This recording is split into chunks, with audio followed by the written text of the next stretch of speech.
But I think we don't, we do a very poor job of teaching the history of our state. Like right now the state only mandates that in second grade you talk about the history of Michigan, and then we don't teach anything at all about the history of our city. So every year we are really happy to be a part of the Summer Youth Initiative from the Chamber and have summer students. And a couple of years ago, one of the young girls said to me, did there used to be auto factories here or something? Because all these people on the sheet I'm working on, they work for Chevrolet. And I thought, at first I thought she's, you know, it's a fast one, she's pulling on me. But then I thought about it, she's 15, and in her lifetime, we haven't, So other than truck and bus over by Southwestern and the engine plant, you know, she doesn't know anything. So, you know, in her mind, it's just, you know, big empty lots, and maybe, you know, no one told her what, you know, that used to be AC and Buick City and Chevy in the Hole. So, or, you know, and like most teenagers, they might have been talking, but she probably didn't care.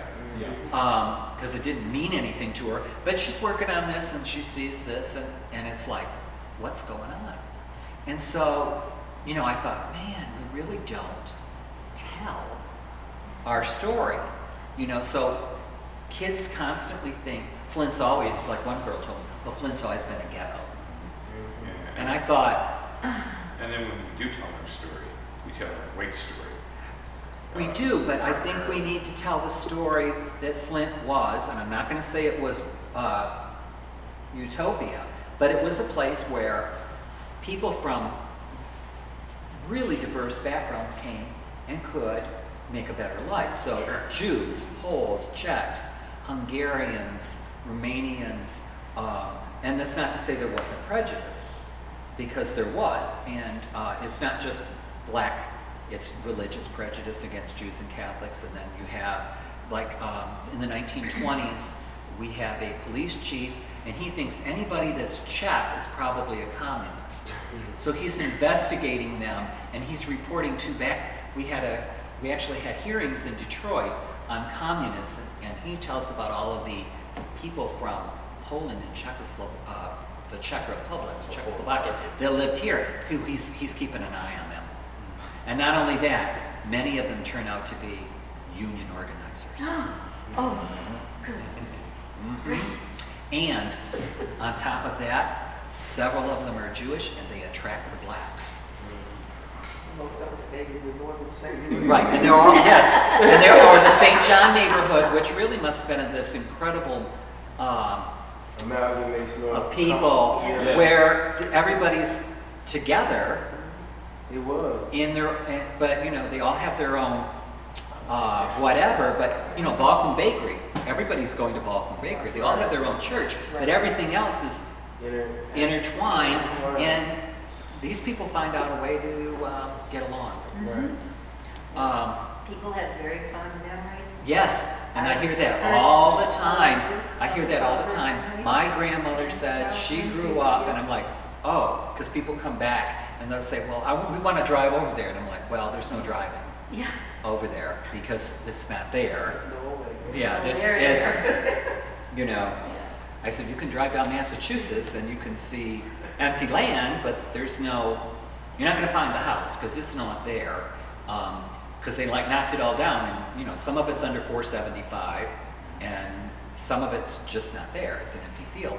But I think that's part of our problem. We don't tell our collective story, and we really need to tell the whole story, other than just the automotive.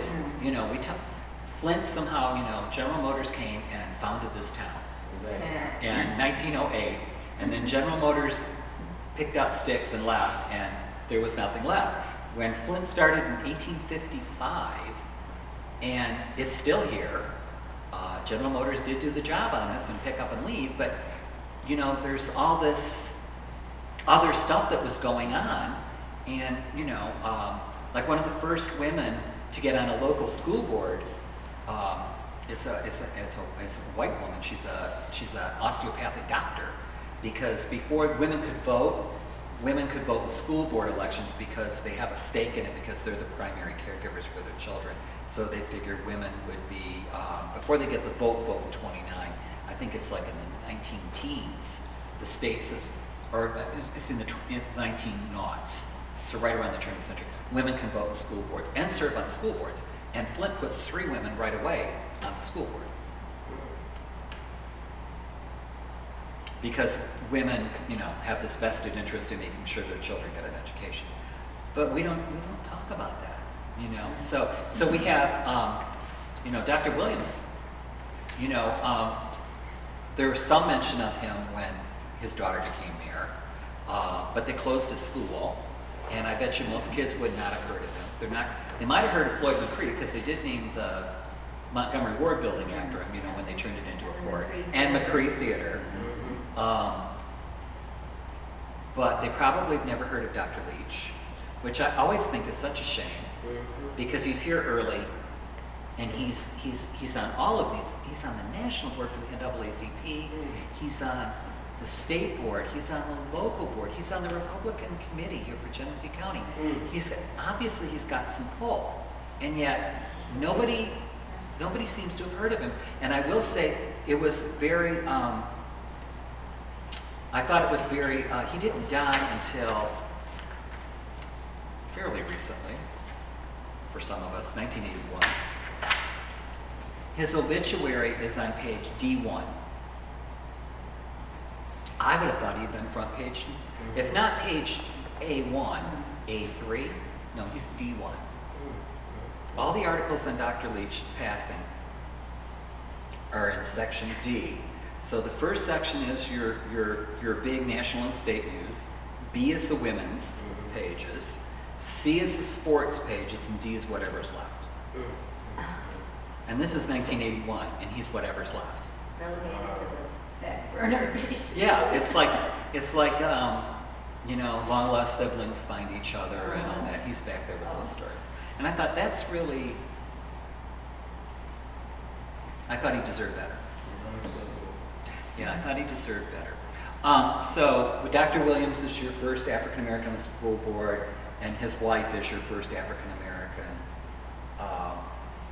teacher. Yeah. I have a friend,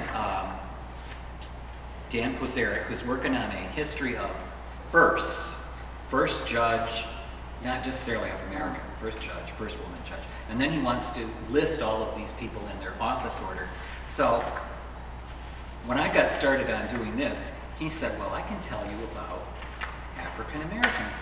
Surprisingly, everybody knows Archie Parks is the first African American policeman. Did you know we had an African American sheriff's deputy before we had an African American police? No. Yes. It's the 20s. And the 20s, and Archie Parks doesn't come until the 30s. Yeah. And the fire department's even worse than that. That's not till I think it's not till the 60s. But anyway, the first African American to be a sheriff's deputy is Edward Newman, and he goes to Quinn. Well, see, I know there was somebody. Yeah. All the elite people Went to Quinn. Yes, because and the inverted chapel speared off of them. Right. Were all the teachers. Right. So if you look at a lot of those early Flint people, Quinn Chapel's here way before Flint. Black people were Baptist. No, before you're Baptist, you're African Methodist Episcopal, and Quinn's like one of the 5 oldest congregations in the city. We are the oldest. No, I'm talking about of all churches. So Court Street UME is the oldest. You are the oldest African American church, but the oldest Black Baptist church is Mount Olive, and they used to be pretty close. They're still pretty close to each other. I mean, physically. Yeah, and Mrs. Spencer and who's the guy at Quinn that does the history? Yes, Mr. Feaster told me they used to have joint picnics. They were they would pick it, in July. They'd all come together. So Mr. Newman is the first Black deputy sheriff. His obituary in the paper is this little teeny thing across the bottom here. And it doesn't say he's the first Black deputy. So the second one is Thomas Kelly. And I think Thomas Kelly, he either went to Quinn or he went to Mount Olive. I can't remember which. But his obituary says he's the first black.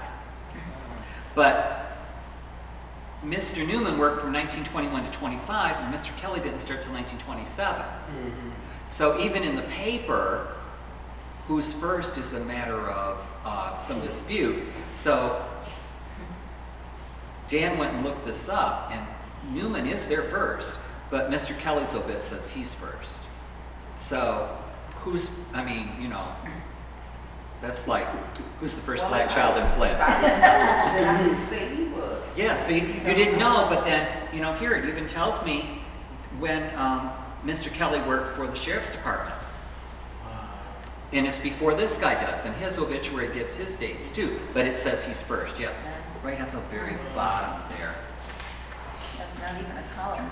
No, no, he didn't, well, very few people got your picture in the paper back then, and the fact that he's an African American and he made the paper, I thought was interesting. So he must have been a really nice guy, because if he wasn't, they probably wouldn't have bothered.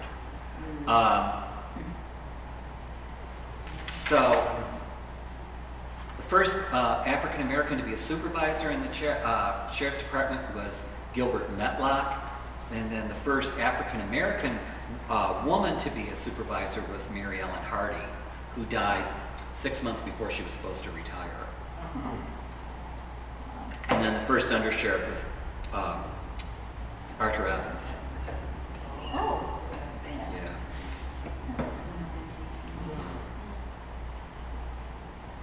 And then Lonnie Thompson was the first lieutenant in the Sheriff's Department who was an African American.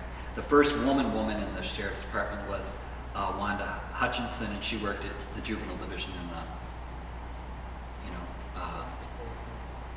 juvenile detention center, whatever they called it, the juvie. Yep, in Pasadena.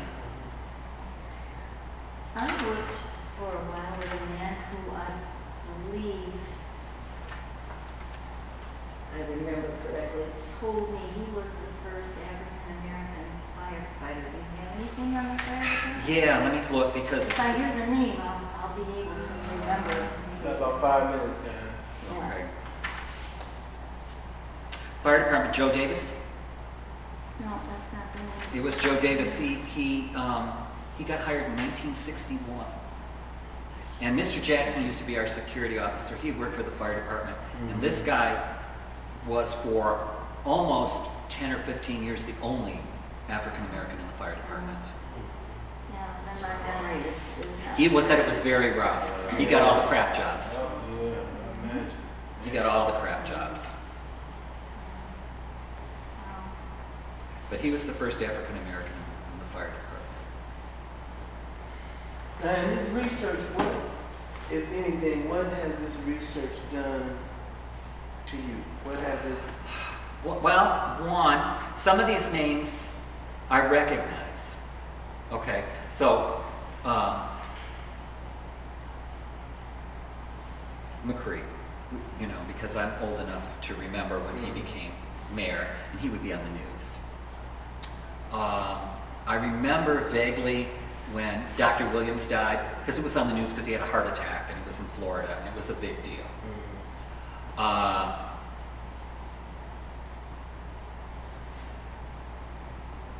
But some of these people, they died in my lifetime. I don't remember hearing anything about it. And I've lived here all my life, except for, you know, a short time when I was away at college. So,